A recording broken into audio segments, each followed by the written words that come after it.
Before the Mexican-American War, nowadays Texas rebelled against Mexico because they did not agree with their laws.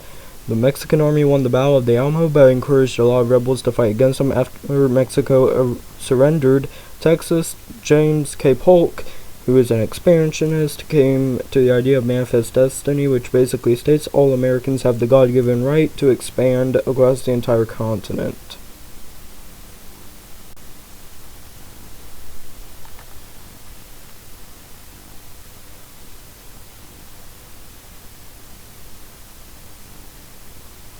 The war began with the Mexican general backstabbing his peers by saying he would put an end to the conflict. Instead, he attacked American soldiers, killing many of them. By doing so, the U.S. declared war and killed nearly all of the Mexican army. In a series of battles, after all the death and destruction had taken place, a new president, expansionist James K. Polk, sent a diplomat that represented him to Mexico City to force them to surrender half of their land or lose it all. At first they declined, but then they made a deal that was good.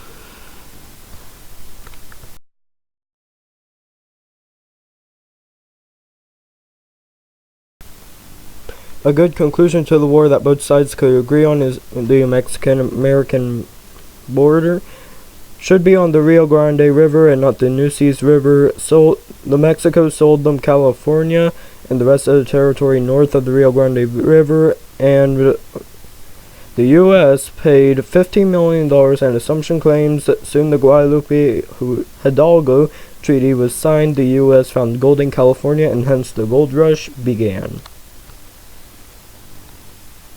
Article 1, Chapter 1. There shall be a firm and universal peace between the United States of America and the Mexican Republic, and between the representative countries, territories, cities, towns, and people, without the exception of places or persons.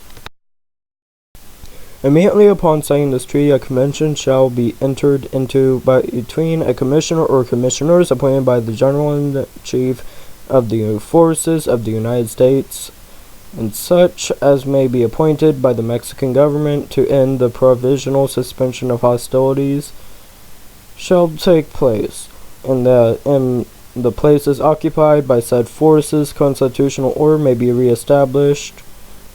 As regards the political, administrative, and judicial branches, so far as shall be permitted by the circumstances of military occupation.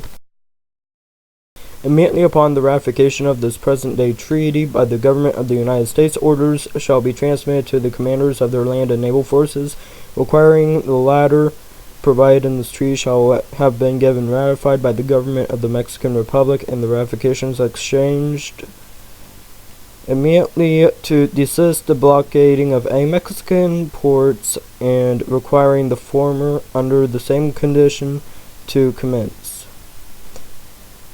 at the earliest moment in practicable withdrawing of all troops of the United States then in the interior of the Mexican Republic to points that shall be selected by a common agreement at a distance from the seaports not exceeding 30 leagues, and such evacuation of the interior of the Republic shall be completed with least possible delay.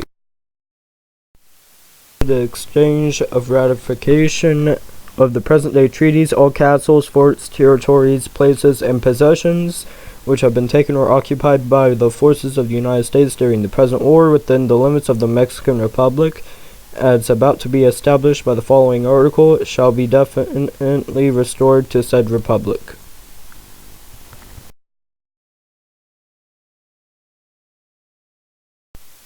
Article 5. The boundary line between the two republics shall commence in the Gulf of Mexico, 3 leagues from land, opposite of the mouth of the Rio Grande River, otherwise called Rio Bravo del Norte, or opposite of the mouth deepest branch.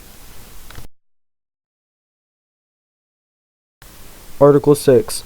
The vessels and citizens of the United States shall in time have free passage and uninterrupted passage by the Gulf of California and by the River of Colorado below its influence with the Gila.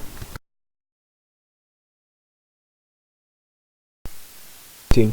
With respect to all merchandise, effects, and property whatsoever imported into ports of Mexico, whilst in occupation of the forces of the United States, whether by citizens or either republic, or by citizens or subjects of any neutral nation, the following rules shall be observed.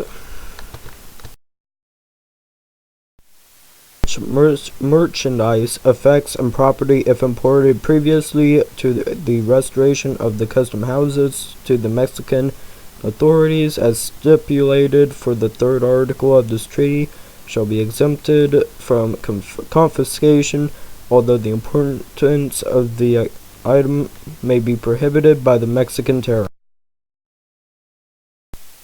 The owners of all merchandise, effects, or property described in the first rule and existing in any ports of Mexico shall have the right to reship the same exempt from tax and impost or contribution. Merchandise, effects, and property described in 2 rules foregoing shall, during their continuance at the place of importation and upon leaving such a place for the interior, may be exempted from all duty, tax, or impost of any kind, under whatsoever title or denomination, nor shall they be there subject to any charge whatsoever upon the sale thereof.